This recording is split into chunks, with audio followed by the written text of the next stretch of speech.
मुसलमानों ने मंजूर नहीं, मंजूर नहीं, मंजूर नहीं, वक्फ बिल मंजूर नहीं, मंजूर नहीं, मंजूर नहीं, हमला मंजूर नहीं, मंजूर नहीं, मंजूर नहीं। कि आज का जो एहतिजाज है ये इसलिए है कि ना तो हमें असेंबली में बात करने दी गई है वक्फ बिल पे, ना ही असेंबली के बाहर जैसे आप देख रहे हैं कि कितना पुलिस है, ये हमें अलाउ नहीं कर रहे हैं कि हम एक पीसफुल प्रोटेस्ट करें against the rights of Muslims, जो कि बीजेपी द्वारा टेबल की गई थी। उमर साहब की खामोशी किस चीज़ की इंडिकेशन है? ये जम्मू कश्मीर की आवाम को सोचना चाहिए कि ना तो वो असेंबली के अंदर किसी को भी बात करने दे रहे हैं, ना ही वो असेंबली के बाहर इस मुद्दे पे खुद भी बात कर रहे हैं। तो क्या मजबूरी है?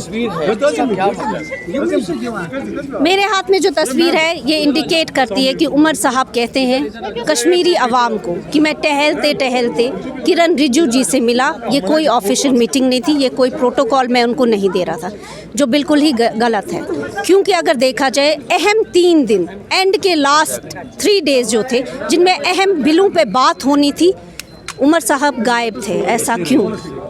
तो ये तो इंडिकेट कर रहा है, ये तस्वीरें बता रही हैं कि उमर साहब क्या कर रहे थे। पीडीपी के पास क्या ऑप्शन है, क्योंकि आप एहतजाज कर रही हैं और आपको बाहर अलाउ भी नहीं किया जा रहा है, यानी कि एक जमहूरी हक है एक इंसान को अपनी आवाज़ बुलंद करने का, वो भी कहीं किसी तरीके से प्रॉपर्ली नहीं। देखिए, हमने हमारी पार्टी प्रेसिडेंट महबूबा मुफ्ती साहिबा ने ऑलरेडी बोला है कि हम करेंगे और कर रहे हैं। इस पर हमारी लीगल टीम ऑलरेडी काम कर रही थी।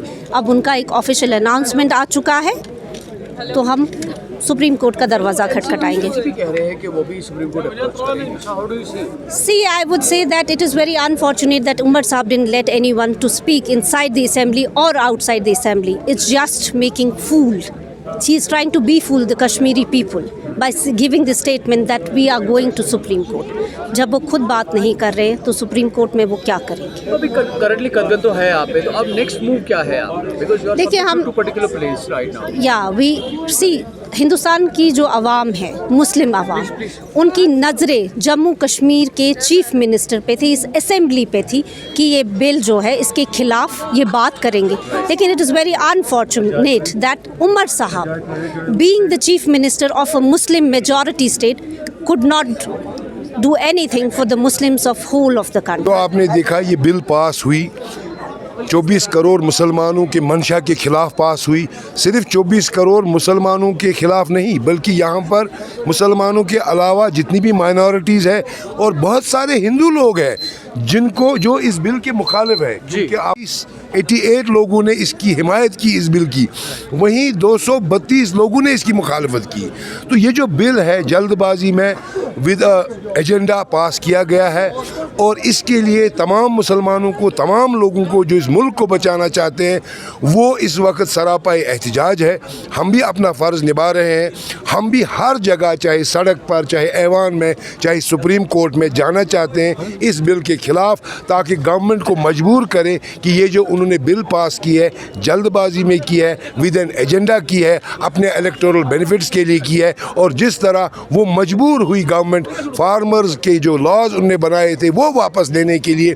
उसी तरह हम गवर्नमेंट को मजबूर करेंगे सड़कों पे आके, सुप्रीम कोर्ट में जाके, ऐवानों में जाके। जैसे आपने देखा ममता बनर्जी ने कल साफ इनकार कर दिया है इस बिल को इम्प्लीमेंट करने से अपने स्टेट में।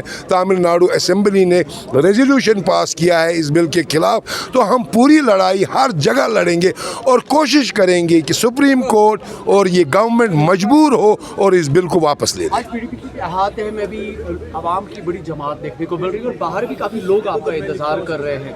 आज जिस तरह से इन लोगों का समर्थन आपको मिल रहा है, सपोर्ट मिल रहा है, आपको लगता है कि इससे कहीं ना कहीं पे एक तब्दीली, एक बड़ा बदलाव आ सकता है? देखिए, आज मसला इलेक्टोरल बेनिफिट का नहीं है। आज मसला हिंदुस्तान के उन मजलूमों का है जो 24 करोड़ लोग हैं जो आज समझते हैं कि वो सेकंड क्लास सिटीजन्स हैं, जो समझते हैं कि उनके मज़हब के साथ मुदाखलत की गई, जो ये समझते हैं कि आज दीनी अमूर गैर मजहबी लोग तय करेंगे। ये उनकी लड़ाई है, सियासत की लड़ाई नहीं है। इसलिए इसमें लोग, आप देख रहे हैं पुलिस ने कैसे लोगों को अरेस्ट किया है, अंदर आने नहीं दे रहे हैं। अगर पुलिस थोड़ा बहुत भी यहाँ डील छोड़ दे तो आप देखते यहाँ कितने लोग आते, क्योंकि ये मसला ही इतना सेंसिटिव है और गवर्नमेंट शायद चाहती है कि यहाँ पर कोई भी चीज़ फ्लेयर अप ना हो, लेकिन ये मसला ही ऐसा है, ये तो फ्लेयर अप होगा ही होगा। यहीं पे रुकेगा?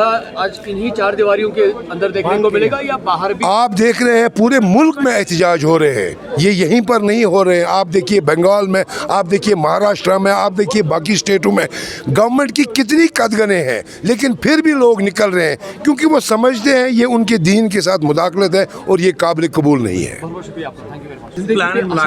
बिल्कुल हमारी ज़िंदगी पे असर है, हमारे दीन पे असर है, ये हमारे पूरे कौम पे असर है। ये जैसे उमर अब्दुल्ला बोल रहे थे कि मैं असेंबली में नहीं आ सका, वो ट्यूलिप गार्डन में एंजॉय कर रहे थे। जो ये हम लोगों के गुनाह है, ये हम लोगों की, ये हमें सज़ा मिल रही है क्योंकि हमने उन्हें चूज़ किया। हमने उन्हें चूज़ किया, ये उनकी गलती, एनसी की गलती नहीं है, ये हमारी गलती है, हमने उनको चूज़ किया।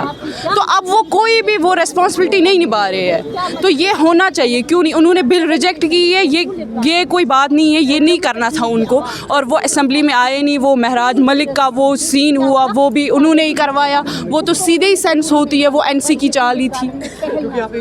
तो अभी जिस तरीके से वेस्ट बंगाल की चीफ जी, की तरफ से स्टेटमेंट आया, तमिलनाडु की असेंबली की अगर बात करें वहाँ पर इस रेजोल्यूशन को मुझे लगता है एनसी को बस अपनी सीट प्यारी है, अपनी पोजीशन प्यारी है और कुछ बस दैट्स इट।